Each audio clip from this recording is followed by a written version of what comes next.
nanti akan saya buat ini tentang apa nih, jaringan komputer ya. Jaringan komputer, jadi tipe-tipe apa namanya, saudara, topologi, sebetulnya ini lebih ke topologi jaringan.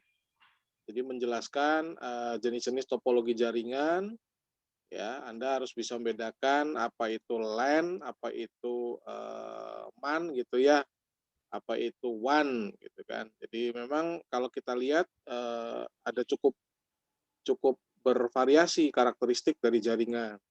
Jadi kalau Anda menggunakan yang LAN bagaimana, Anda menggunakan yang WAN bagaimana, Anda menggunakan yang WAN bagaimana, kemudian bagaimana kalau Anda menggunakan yang intranet saja ya, kapan sebaiknya Anda menggunakan yang intranet, kapan sebaiknya kita harus menggunakan yang MAN dan sebagainya ya. Ini tergambar sebetulnya dari apa namanya? Dari ilustrasinya. Ya sebetulnya minggu lalu saya pengen ngasih tugas ya, cuman nggak keburu buka-buka lagi, Saudara. Ya, jadi nah tugasnya itu adalah mencari ini ya, mencari contoh implementasi dari LAN, dari MAN gitu-gitu ya. Nanti saya akan akumulasikan tugasnya di tugas yang minggu ini ya, supaya nanti Anda nggak terlalu numpuk tugasnya. Kemudian topologinya, ya ada topologi apa aja, ada topologi ring, ya sesuai dengan gambarnya itu ring. Ya, kemudian ada karakteristiknya ya, jadi bagaimana karakteristik dari ring seperti apa, kemudian karakteristik dari topologi bus itu seperti apa gitu ya. Ada gambarnya di sini, kemudian topologi star sesuai dengan gambarnya seperti apa dan seterusnya. Nah, setiap setiap karakteristik topologi apa namanya ini topologi mesh ya. Setiap karakteristik dari topologi ya ini sampai ke topologi tree ya, Saudara. Itu punya kelebihan, punya kelemahan gitu ya, punya kelebihan, punya kelemahan. Kalau kita bicara tentang, apa namanya, kita bicara tentang efektivitas ya, kegunaan, harus apa namanya, saudara, harus eee, apa namanya, ditentukan gitu ya, mana sih yang kira-kira menjadi pilihan atau cara yang paling tepat untuk digunakan ya, untuk digunakan.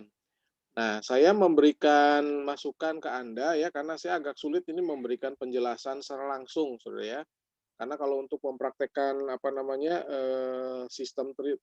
implementasi dari sistem terdistribusi ini, itu harus langsung ke hal-hal yang kita lakukan sebetulnya ya. Seperti saya gambarkan di beberapa pertemuan terdahulu itu ada apa? Ada eh, bagaimana kita menggunakan mesin ATM gitu ya, Saudara ya. Mesin ATM itu seperti apa sih karakteristiknya? Kemudian bagaimana kalau Anda berkirim email, misalkan ya, kita menggunakan jaringan di dalam di intranet. Itu sebetulnya karakteristik dari jaringan ya, dan di dalamnya tentunya ada distribusi data. Nah, makanya masuk ke data terdistribusi. Kira-kira itu sebetulnya intinya itu ya. Kemudian jenis-jenis protokol ya, ada TCP, UDP, ARP ya. Ini banyak nih, Saudara ya. Ini banyak. Jadi minimal sebetulnya gini, mahasiswa TI mengenal dulu lah ya, mengenal dulu apa namanya jenis-jenis protokol tadi ya. Jadi ini bagaimana sih, oh protokol itu apa ya sebetulnya?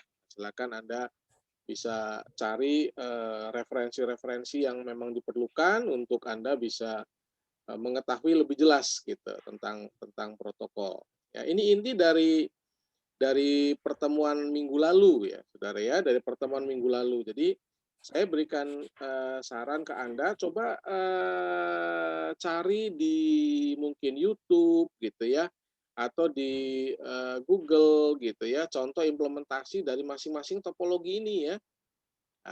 Coba cari ya dari topologi apa namanya ini jenis Jarcom-nya dulu ya. Yang namanya LAN, Local Area Network itu yang karakteristiknya bagaimana? Gitu ya. Implementasinya contohnya seperti apa yang namanya LAN. Kemudian yang namanya MAN, ya Metropolitan Area Network ini mencakup area seperti apa? Ini kan dikatakan lebih luas dari LAN. Ya, tapi kan tidak spesifik, yang namanya lebih luas tuh jangkauannya harus terukur ya, harus empiris gitu ya, harus ada angkanya. Nah, jadi ini memang belum muncul di sini. Nah, silakan nanti Anda cari gitu, explore. Oh, MAN tuh yang begini tuh. Kalau yang model begini ini masih masuknya LAN. Ya, yang model begini udah masuknya ke metropolitan area network. Oh, kalau lebih luas lagi lingkup-lingkupnya sudah WAN gitu ya, geografis yang lebih luas, wide area. Oh, kalau saya lagi main ini nih masuknya kemana nih jaringan komputernya. Nah, ini minimal supaya supaya Anda tahu gitu ya, supaya Anda tahu ya. Bisa jadi kan nanti ini muncul di UAS ya, Saudara ya. Jadi ini saya kasih bocoran-bocorannya dulu nih, karena ini kan udah masuk ke minggu yang ke-12 ya. 3 minggu terakhir kita ketemu di mata kuliah ini. Nah, kemudian topologi tadi, topologi jaringan ya, ini mungkin singkat yang saya jelaskan. Ya, host ke host setelah dan sebelumnya. Jadi sebetulnya ini kayak kayak apa namanya? Kayak bentuknya bentuk bentuk ring gitu ya, bentuknya muter aja nih. Ya, bentuknya muter, workstation bisa ke workstation dan seterusnya gitu ya. Kemudian satu rusak, semua jaringan terganggu. Ya kenapa? Karena satu workstation itu butuh workstation untuk menuju ke file server kan gitu ya. Oke ya, instalasinya mudah, aliran data lebih cepat, tapi ada faktor kelemahannya. Nah, itu silakan nanti dieksplor ya. Oke, kemudian yang topologi bus seperti apa gitu ya, yang topologi yang lainnya seperti apa dan seterusnya tadi sampai dengan topologi tree. Ya, kira-kira itu ya, Saudara ya. Nah, silakan nanti diolah lagi gitu ya, diolah lagi. Ya, siapa tahu nanti ini muncul di WOS kan Anda sudah punya direktorinya ya, sudah punya uh, apa namanya data-datanya tinggal dibuka. Oke ya. Nah, minggu sekarang ini sebetulnya saya ingin menjelaskan tentang apa yang namanya, ya, saya munculkan dulu di layar Anda. File service ya Saudara ya, file service. Ya, jadi bentar. Ini kayaknya saya salah munculin ya, harusnya minggu ke-12. Bentar, minggu 12-nya ya, ini minggu ke-12 ya, file service. Ini salah ngasih nama nih Saudara, sorry ya. Minggu ke berapa sekarang? 12. Oke ya. File service. Nah, file service ini apa Saudara? File service ini adalah sebuah bentar ya. Ini saya save ulang dulu, takutnya nanti saya posting. Ya, ini saya belum Saudara belum belum posting di MyCIC ya. Nanti setelah ini saya akan posting, kemudian Anda bisa coba absen. Ya, nah ini saya jelaskan saja secara singkat. Apa itu file service ya? Nanti Anda bisa, ini cuma 12 slide ya, jumlahnya nggak banyak. Silakan nanti lihat-lihat kembali ya hal-hal yang Anda belum paham. Jadi gini, file service ini adalah sebuah sebuah file system ya. Jadi sebuah file yang masuk kategori sistem yang mendukung sharing file. Jadi kalau kita kerja dalam jaringan itu kan seperti yang sudah saya singgung sedikit sebetulnya, ini file service ya, barengan waktu itu dengan operating system. Ya, sebetulnya ini adalah sebuah file yang kategorinya adalah untuk mendukung sharing file. Ya, untuk mendukung sharing files dan resources-nya. Makanya disebut dengan istilah distribute file system atau DFS. Gitu ya. Dalam bentuk penyimpanan persisten. Ngerti persisten ya? Ya, di sebuah network persisten. Persisten itu dia tersimpan ya, tapi tidak tersimpan secara permanen sebetulnya. Ya, yang tersimpan itu cuma linknya, triggernya saja. Jadi artinya kalau nanti dia dibutuhkan, dia baru jalan. Ya, Saudara ya, tidak disimpan utuh sebetulnya yang namanya DFS ini. Oke, nah kemudian file servernya sebetulnya pertama kali ini di-develop ya lumayan lama ya, kemudian muncul, kemudian jadi DFS tahun 85 ya, terkenal selain NFS adalah AFS ya, dan CIFS. Sebetulnya ini hanya apa namanya, beda platform saja, tapi intinya adalah sama lah. Ya, intinya sama. Oke ya. Nah, kemudian penjelasan lebih realnya, file service ini adalah pelayanan dari file system yang ditawarkan ke komputer klien. Kalau Anda kerja menggunakan jaringan, kan kita butuh server nih, saudara. Ya, jadi kalau Anda kerja dengan jaringan tuh kita butuh server. Nah, contoh gitu ya, contoh nih saya lagi ngebuka Google.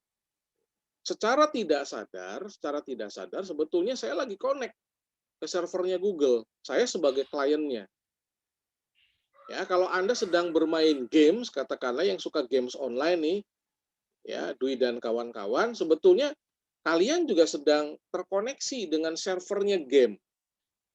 Whatever lah gamenya ya, gamenya apapun itu, kalau Anda bicara online dan tidak terinstalasi di handphone Anda, kalau terinstalasi di handphone kan you main standalone, ya, nggak terkoneksi dengan yang lain. Begitu Anda masuk ke jaringan, Anda terkoneksi, sebetulnya itu Anda sudah terhubung ke server.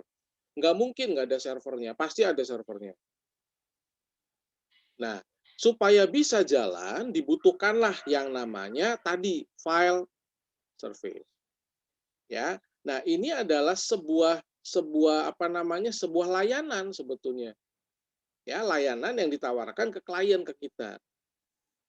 Nah, satu file server ya, yang tadi isinya adalah file service tadi, itu implementasi dari file service dan berjalan pada satu atau lebih mesin. Ya, isinya apa sih sebetulnya? Isinya nama, data, atribut file ya, kepemilikan file, ukuran, waktu pembuatan dan sebagainya. Makanya jangan heran kalau gini, Anda main Zoom. Saya nge-Zoom nih, ya. Terus saya nge-record. Saya nge-record. Pada saat saya nge-record, maka file service itu akan bekerja dan dia akan men-trigger, akan menciptakan folder yang namanya Zoom di My Dokumen saya. Padahal saya nggak buat. Jelas ya saudara ya, itu tercipta otomatis itu dari fungsi dari file service tadi. Sama seperti Anda main apa namanya, dulu anak saya suka main PES gitu ya. Betul ya, main PES ya, mungkin di antara Anda juga masih ada yang suka main PES barangkali ya, ngisi-ngisi waktu dan sebagainya. Anak saya udah nggak main PES karena udah nggak diinstal di laptop gitu ya. Sekarang gamenya online terus gitu kan. Eranya lagi era online ya. Itu tercipta tuh ya, tercipta apa namanya, folder-folder gitu kan, folder apa, folder pemain, folder skor dan sebagainya. Begitu di reinstall, balik lagi historinya hilang semua, saudara, ngamuk-ngamuk dia. Ya, diinstal ulang, hilang semua historinya, ya, pemain yang dia create dan sebagainya hilang semua. Itu adalah hasil dari file service. Itu kira-kira itu ya penjelasan dari file service. Gitu. Oke. Nah, gambaran ya kalau Anda mungkin di slide yang di pertemuan yang keberapa gitu ya, kita sudah sedikit melihat gambaran ini. Ya, bahwa kalau yang namanya kita bekerja kan waktu itu saya udah jelasin apa saudara, client server gitu-gitu ya. Nah, itu kan gambarannya bahwa Anda sebagai client ya, kemudian melalui communication system, betul ya, communication system ya. Kita harus punya alat komunikasinya. Ya, kalau Anda pakai handphone, kemudian Anda, oh saya mau nge-game online yuk, nggak ada pulsanya, ya Anda nggak dapat jaringan WiFi, kira-kira bisa nggak? Nggak bisa ya, gitu kan? Gue lagi nggak ada WiFi, wah gitu buruan kan cari WiFi sampai ke pelosok-pelosok kebun gitu ya. Di kebun orang ada WiFi nih free ya, gitu kan? Ya cari ke rumah teman gitu kan ngumpul WiFi gitu, atau di kafe gitu ya, di kafe kita pesan minuman ada free hotspot gitu kan? Model-model gitu ya, cuman sekarang kan lagi pandemi, jadi kita udah belum bisa kelayapan dulu, gitu kan. Nah ini kan orang butuh ya, orang butuh gini, kemudian apa? Ah ya nanti ada name service, ya name service next week nanti kita akan lihat. Ya ini ada compute service, ini ada klien, ya ujung-ujungnya adalah server, saudara. Ya, jadi kalau Anda melihat apa namanya, kalau Anda melihat di dalam gambaran ini jelas ya bahwa kita memerlukan yang namanya communication system, kemudian Anda juga perlu yang namanya file service tadi, gitu. Ya, tanpa file service ya tentunya kita nggak bisa. ya, nggak bisa bekerja dengan jaringan. Ini gambaran ya, ilustrasinya ya, ilustrasi sederhana saja, ya. Jadi kalau Anda nanti baca penjelasannya ya, yang namanya file server tadi, itu akan menyediakan yang namanya, apa namanya, saudara, file service ya. Bentar, ini ada gangguan distorsi dari mana nih? Oke ya, barangkali ada yang di mute dulu ya. Oke, baik ya. Jadi sebuah server itu menyediakan yang namanya file service ke klien, saudara ya, ke klien. Sebentar ya, ini kok ada bunyi-bunyi apa ya ini ya? Ya, prak-pruk naon gitu ya. Suara saya masih terdengar ya, teman-teman ya? Masih Pak, masih Pak. Iya, oke. Ini enggak, soalnya ini Masih. kayak ada distorsi nih, kayak krok apa gitu ya. Bentar ya, bentar, saudara. Siap, Pak. Oke ya, kayaknya dari konektor di saya. Sampai mana tadi ya? Kelalen mana? Oke ya, sampai di slide yang ke ini ya. Oke, munculin lagi ya. Oh, apa ini seanunya saja, nanti silakan Anda baca sendiri sisanya. Jadi file server itu menyediakan service ke klien ya, saudara ya. Ke klien gitu, menyediakan. Nah, kemudian dari sisi klien terdapat interface gitu ya, kalau kita lihat ya. Jadi ini file service-nya menawarkan gitu ya, menawarkan. Kemudian kita di sisi kliennya kan ada interface nih. Ya, ada interface, betul ya, ini kan interface-nya nih, interface-nya. Interface-nya bagaimana interface-nya? Ini kan interface yang dimiliki oleh klien. Ya, nah si interface ini akan apa namanya? Menyediakan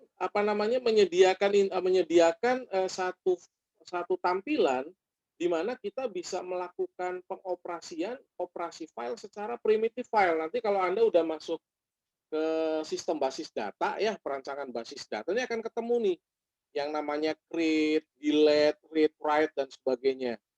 Ya.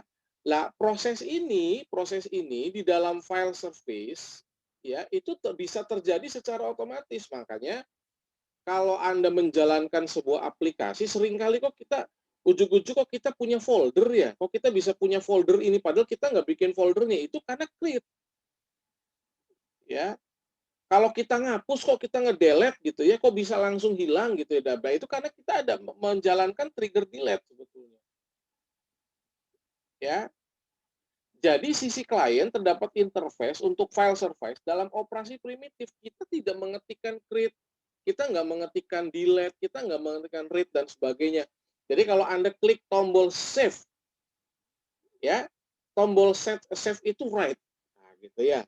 Saya searching, saya klik searching, itu kita nge-read, tampilin file. Oh ini nih mau saya delete nih, ini mau saya delete. Anda ngapus postingan di Instagram, saya delete. Sebetulnya Anda sedang menjalankan operasi primitive file. Ya, secara nggak sadar, tapi dilakukan oleh file service tadi. Kira-kira seperti itu gambarannya. Ya. Nah, kemudian jelas ya, kalau perangkat keras mah kita nggak usah bicara panjang lebar, yang jelas bahwa file server ngontrolnya dari sebuah local storage ya, umumnya adalah hard disk.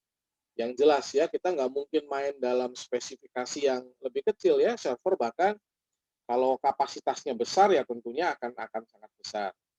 Ya, nah disitulah filenya tersimpan, saudara. Dari tempat tersebut request klien retrieve file, ngambil dan sebagainya melalui jaringan, sehingga akan tampil seperti layanan Anda sedang bermain game. Gitu. Seperti kita sedang bertransaksi di ATM. Seperti Anda sedang melakukan transaksi di Tokopedia. Ya, seperti Anda sedang bertransaksi di Bukalapak. Misalkan. Anda lagi pesan tiket online. Ya, Anda lagi transfer menggunakan e-banking dan sebagainya. Ini sebetulnya layanannya layanan file service tadi. Gitu. Jelas ya, saudara ya?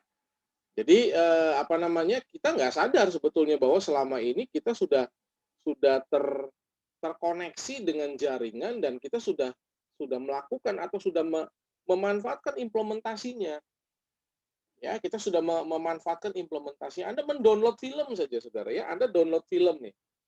Ya, ini kan apa namanya, orang-orang kita kan jarang yang mau beli orinya ya gitu kan. Langganan gitu ya, langganan ngapain langganan di Mola TV gitu kan ya. Mola TV filmnya lama-lama gitu kan. Di dunia 21 filmnya baru-baru kan gitu. Ya, download aja gitu kan, selama ada WiFi kita download. Mau film apa aja, mau film kartun, film apa ada semua tersedia. Ya. Nah, sebetulnya secara tidak sadar kita sudah melakukan proses itu. Request ya, ngambil file dan sebagainya. Ya. Nah, udah ya, DFS itu dapat diimplementasikan sebagai bagian dari sistem operasi terdistribusi yang beberapa minggu lalu sudah saya jelaskan. Ya, jadi sebetulnya ini nyambung nih saudara ya. Kenapa saya menjelaskan ini? Karena itu menjadi bagian dari sistem operasi terdistribusi. Kelebihan dari DFS adalah meningkatkan performa ya dan sebagainya. Jadi waktu yang dibutuhkan untuk respon request itu jadi lebih cepat, kira-kira seperti itu ya. Ya, kalau karakteristik ya tentunya apa? Karakteristik itu ya file sistem kan bertanggung jawab untuk mengorganize, nyimpen, nyari gitu ya. Penamaan, sharing, pembagian protection ya di pertemuan sebelumnya saya udah ngejelasin tuh bahwa yang namanya admin itu akan ngatur ya mana yang boleh ngakses file ini, mana yang boleh akses file itu dan sebagainya. Ya, Anda bisa men-sharing folder dan sebagainya. Artinya bahwa yang namanya file system itu bertanggung jawab tadi terhadap sharing file dan sebagainya ya, protection filenya dan sebagainya. Nah, file system didesain untuk nyimpen, ngatur banyak dan besar file dengan fasilitas untuk bikin, kasih nama dan sebagainya. Makanya kalau Anda melihat di sini ada operasi pada file, ya operasinya itu ada create, ada query. Mungkin yang dari apa namanya, yang dari informatika ya, saudara. Ya, yang dari informatika kayaknya udah pernah ketemu nih dengan apa namanya, dengan ini ya, dengan apa sih namanya, dengan istilah-istilah ini ya, udah pernah ketemu ya. Jadi silakan nanti dilihat-lihat lagi ya. Memang ini memang operasi yang umum sih ya, yang umum di dalam jaringan ya ini sebetulnya operasi. Nanti kalau Anda bikin aplikasi, bikin program juga ya pasti butuh ini saudara nih. Ya butuh ini dia, butuh create, delete dan sebagainya di dalamnya ya. Oke, ya, kemudian atribut file ya. Kalau atribut file Anda tahu ya atribut file. Jadi kalau Anda di folder kemudian memunculkan apa nama daftar nama file itu tahu ya. Ada nama, ada tipe, lokasinya, ukuran ya, proteksi dan sebagainya ya. Itu namanya atribut. Saudara ya, itu namanya atribut. Nah, atribut itu adalah kelengkapan yang nempel di dalam file. Itu namanya atribut. Ya, cukup jelas ya atribut ya. Jadi mudah-mudahan Anda cukup jelas tentang atribut. Jadi barangkali ada yang belum bisa baca atribut file, ya silakan ya nanti apa namanya maksud dari atribut file, wah gitu ya. Ntar si Google akan ngejelasin. Oh iya, ternyata kalau saya bisa lihat yang namanya file itu kapan terakhir dia di save, itu kelihatan tuh saudara. Ya, jadi kalau Anda kopas dapat file dari teman itu kelihatan tuh nanti di create, oh tanggalnya sama, jamnya sama, nih berarti kopas. Membandingkannya seperti itu, saudara ya. Ini bocoran buat Anda ya. Jadi kalau nanti misalkan apa namanya Anda sharing jawaban gitu dari temennya, jangan langsung dapat kemudian terus langsung diganti aja gitu ya namanya gitu kan, isinya diganti gitu ya. Padahal apa namanya atributnya masih sama gitu ya, propertinya masih sama di dalamnya, itu kelihatan sama saya. Ya, saudara ya. Kapan file itu pertama kali dibuat tuh kelihatan. Ya, hati-hati ya, itu akan nempel, ya akan nempel. Makanya dalam apa namanya dalam undang-undang ITA itu salah satu untuk mendeteksinya dari sana. Bahwa file itu yang tidak bisa dihapus dalam file adalah atributnya. Nama bisa diganti ya, tipe bisa diganti, ya, tapi lokasinya, ya, kapan saat Anda buat itu akan nempel terus dia, ya, akan nempel terus di dalam. Oke ya, ini struktur file system ya. Jadi ada modul directory, ada modul file, access control ya, ada modul block ya, ada I/O ya, itu ada struktur file system ini nih strukturnya nih saudara. Ya.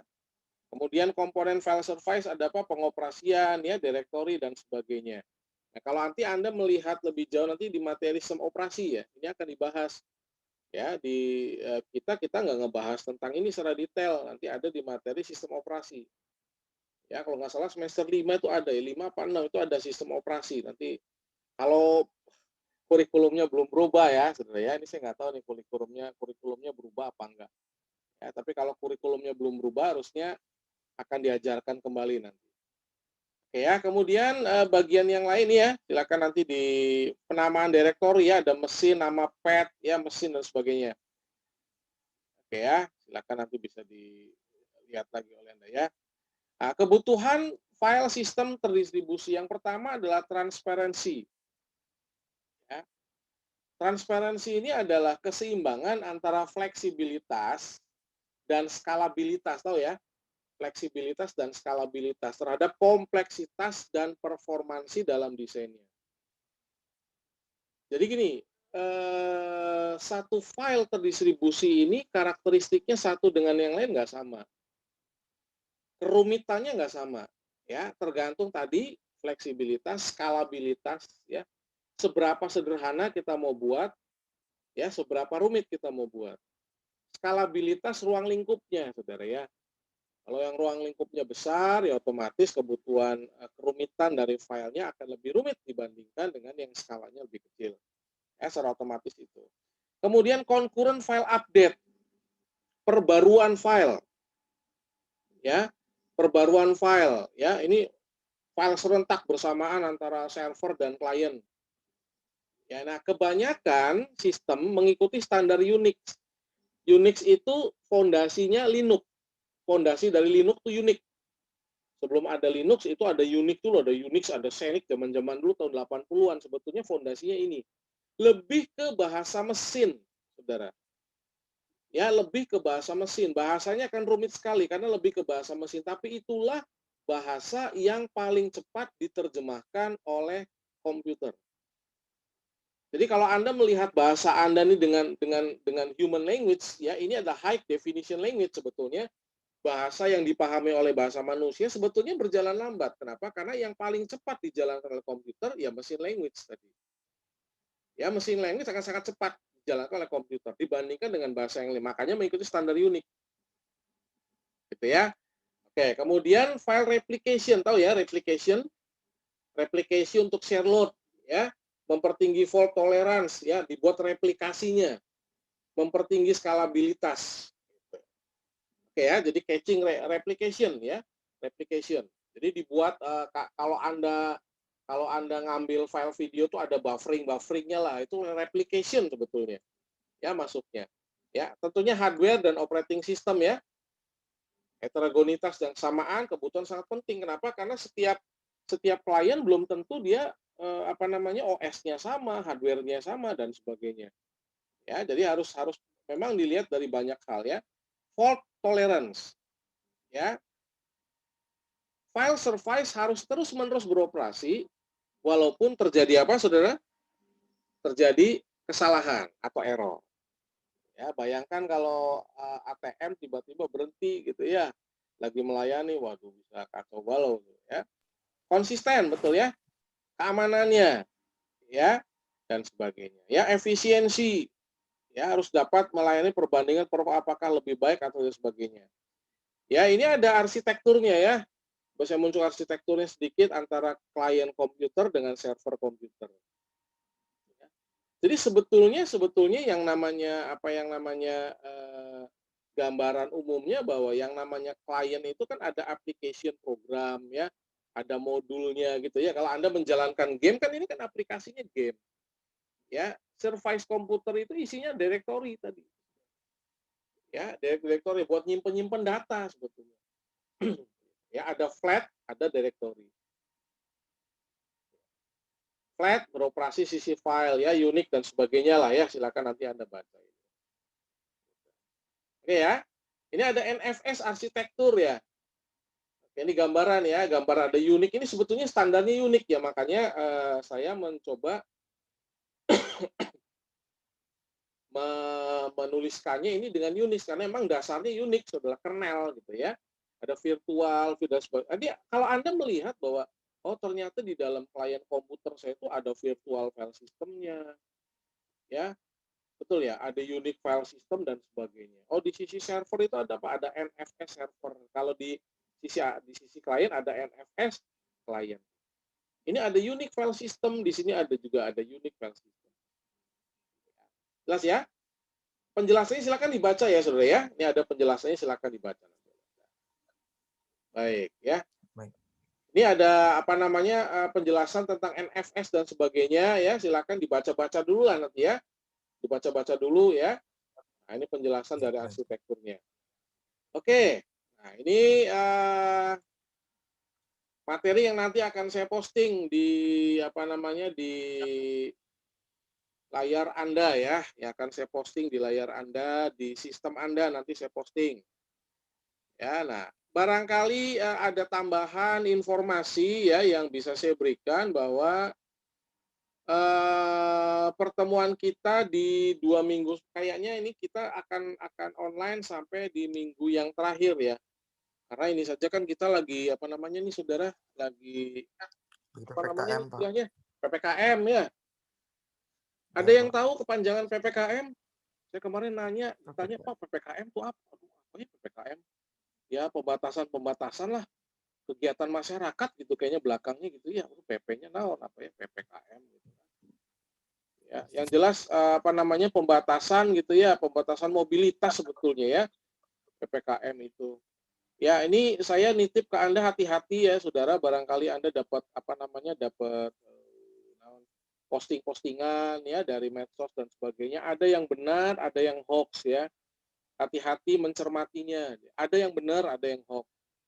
Ya, yang penting kita kalau saya sih lebih suka berita di TV ya, berita di TV itu lebih akurat. Ditayangkan berarti sudah melalui proses filterisasi di dalamnya. Tapi kalau berita-berita yang dari medsos agak ngeri-ngeri juga ya, tapi ya diikuti saja ya. Saudara, nah ini karena memang apa pandeminya lagi merajalela ya, seinfo-info kemarin teman-teman ada orang tuanya sakit juga nggak dapat tempat Cirebon itu di rumah sakit ya, di sela-sela rumah sakit ditaruhnya ya udah penuh udah di atas 95% keterisian dan hanya menerima yang bergejala berat ya di komplek rumah saya juga ini banyak yang kena saudara saya juga ngeri-ngeri sedap ya walaupun sudah divaksin perdana ya udah ada imun karena saya sudah pernah kena juga tapi masih ngeri juga kemarin tenggorokan rada sakit aja jadi parno aduh sakit nih tenggorokan ya tapi katanya kalau yang kena tuh nafsu makannya berkurang ini nafsu makan saya masih banyak berarti saya belum positif enggak positif gitu ya cuma flu biasa itu dijaga-jaga aja ya. Kalau ada vaksinasi, ikutan vaksinasi ya, saudara ya.